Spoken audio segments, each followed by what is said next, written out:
Bonjour à tous et à toutes, bienvenue sur ma chaîne Sandara 555. Je suis Sandra, médium humaniste et praticienne holistique. Si vous souhaitez une consultation en privé avec moi, n'hésitez pas un seul instant, vous avez les liens qui se trouvent sous cette vidéo. Aujourd'hui, nous sommes le jeudi 26 décembre, c'est la Saint-Étienne, donc je souhaite une très bonne fête à tous les Étiennes. Et nous allons voir tout de suite ce que Hélène Caddy nous dit. Qu'attends-tu de la vie? T'attends-tu au meilleur ou es-tu de ceux qui ont toujours peur que le pire arrive, que les choses tournent mal? Si oui, tu mérites ce qui t'arrive car tu attires à toi ce que tu aimes ou ce que tu détestes et crains. Lorsque ta conscience est négative, tu attires à toi la négativité comme un aimant attire l'acier et tu te trouveras en compagnie d'âmes qui te ressemblent car qui se ressemblent s'assemblent. Lorsque ta conscience sera d'amour, quand tu seras débordant des joies de la vie et quand ton cœur sera rempli de gratitude pour tous et tout, tu te surprendras à attirer vers toi les âmes heureuses, joyeuses qui irradient l'amour et la joie où qu'elles aillent. Ta vie sera remplie de ce que la vie peut offrir de meilleur. Pourquoi ne pas voir le meilleur en chaque situation?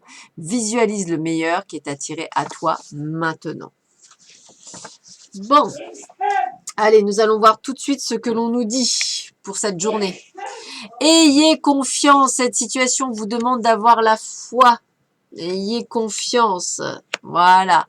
On vous dit bien qu'il peut y avoir votre vie amoureuse subit l'influence de votre religion et de votre voie spirituelle. Facteur religieux, effectivement, on peut parler d'ascension. C'est ce que je parlais d'ascension spirituelle. Vous ne voulez peut-être pas la même chose que les autres.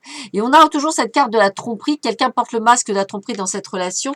Alors, moi, on me le redit, on ne parle pas que de tromper par le biais de quelqu'un d'autre, mais peut-être de non-dit, de non-transparence, de ne pas dire ce que l'on ressent ou ce que l'on est ou qui on est. Donc c'est peut-être ça aussi ce qu'on essaie de vous faire comprendre. Ce n'est pas que ça. Donc n'allez pas croire que la personne que vous aimez va effectivement entre autres vous tromper.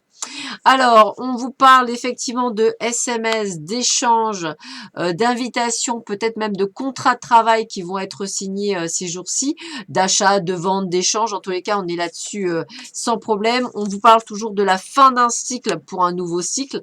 Donc, il y a vraiment cette connotation qui se remet. Et puis, on vous voit également en pleine transformation, vraiment avec peut-être une attente encore de votre part.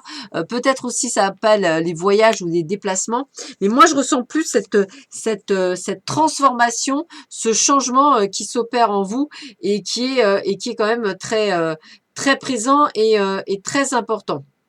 Voilà. Voilà. J'ai vraiment cette sensation d'un renouveau, hein, je vais vous le dire comme ça, hein, une vraie sensation de renouveau qui est là pour vous. En tous les cas, personnellement, j'ai envie de vous dire, acceptez ce renouveau, acceptez ce changement parce qu'il est bien présent et qu'il est de plus en plus évident pour vous.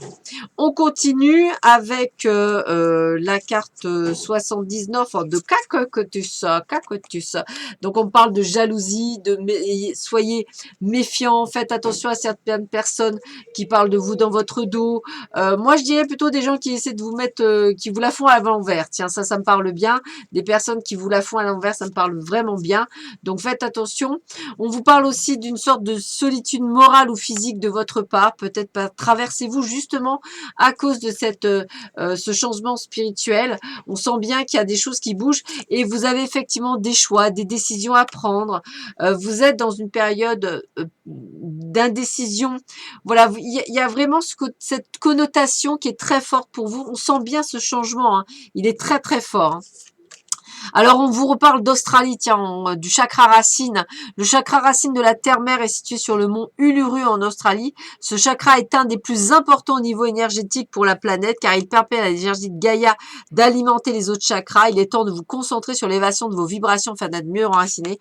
On vous reparle vibration, énergie, etc. Ça doit vous faire bouger à l'intérieur de vous. Et là, Mao, laissez couler, allégez-vous, lâchez prise, observez où l'énergie afflue naturellement, suivez le courant. Vous voyez, on parle toujours d'énergie, on parle toujours de ce changement, ça bouge toujours autant pour vous. Acceptez, accueillez, c'est super important. Allez, la dernière carte. Qu'est-ce qu'on vous dit? On vous dit, même en situation de stress, je peux parfaitement concentrer car je garde mon but présent à l'esprit. On vous le redit, c'est une carte qu'on a déjà ressortie. Beaucoup de reprises, beaucoup d'échanges, on vous redit la même chose. Écoutez, entendez. Voilà, je vous souhaite à tous et à toutes une excellente journée. Je vous dis à très vite sur ma chaîne. À bientôt, prenez soin de vous. Au revoir.